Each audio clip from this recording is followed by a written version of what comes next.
কেউ যদি 10 বার সূরা ইখলাস বা কুল হুয়াল্লাহ সূরা পাঠ করে, কয়বার? 10 বার, রাতে দিনে যে কোনো সময় 10 বার যদি কেউ কুল হুয়াল্লাহ সূরা পাঠ করে, আল্লাহ নবী সাল্লাল্লাহু আলাইহি সাল্লামের হাদিসে ওয়াদা রয়েছে আল্লাহ তাআলা ওই ব্যক্তির জন্য জান্নাতে একটা বিশাল প্রাসাদ নির্মাণ করবে। দুনিয়ার কোনো প্রাসাদ না ভাই, পামজমারার প্রাসাদ না ভাই, এটা কোনো দুবাই বা পৃথিবীর কোনো গুরুত্বপূর্ণ জায়গার লোভনীয় কোনো আকর্ষণীয় কোনো জায়গার প্রাসাদ না ভাই। জান্নাতের প্রাসাদ, দুনিয়ার প্রাসাদ রেখে চলে যেতে হবে। জান্নাতের প্রাসাদ যে একবার পেয়ে যাবে, অনন্ত অসীমকাল পর্যন্ত আর তার সেখান থেকে বের হতে হবে না, তার থেকে ছুটবে না। আল্লাহ আমাদের সবাইকে ফজিলত অর্জন করার তৌফিক দান করুন, আমিন। কেউ যদি 10 বার সূরা ইখলাস বা কুল হুয়াল্লাহ সূরা পাঠ করে, কয়বার?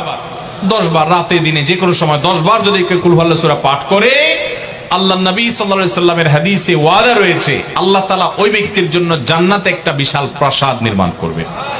দুনিয়ার কোনো প্রাসাদ না ভাই, পামজমারার প্রাসাদ না ভাই, এটা কোনো দুবাই বা পৃথিবীর কোনো গুরুত্বপূর্ণ জায়গার লোভনীয় কোনো আকর্ষণীয় কোনো জায়গার প্রাসাদ না ভাই। জান্নাতের প্রাসাদ, দুনিয়ার প্রাসাদ রেখে চলে যেতে হবে।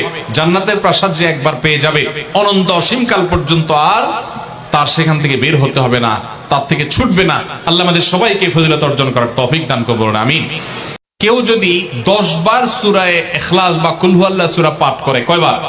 10 বার, রাতে দিনে যে কোনো সময় 10 বার যদি কেউ কুল হুয়াল্লাহ সূরা পাঠ করে, আল্লাহ নবী সাল্লাল্লাহু আলাইহি সাল্লামের হাদিসে ওয়াদা রয়েছে আল্লাহ তাআলা ওই ব্যক্তির জন্য জান্নাতে একটা বিশাল প্রাসাদ নির্মাণ করবে।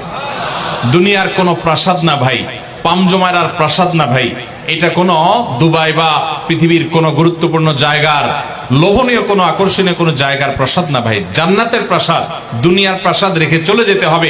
জান্নাতের প্রাসাদ যে একবার পেয়ে যাবে, অনন্ত অসীমকাল পর্যন্ত আর তার সেখান থেকে বের হতে হবে না, তার থেকে ছুটবে না। আল্লাহ আমাদের সবাইকে ফজিলত অর্জন করার তৌফিক দান করুন, আমিন।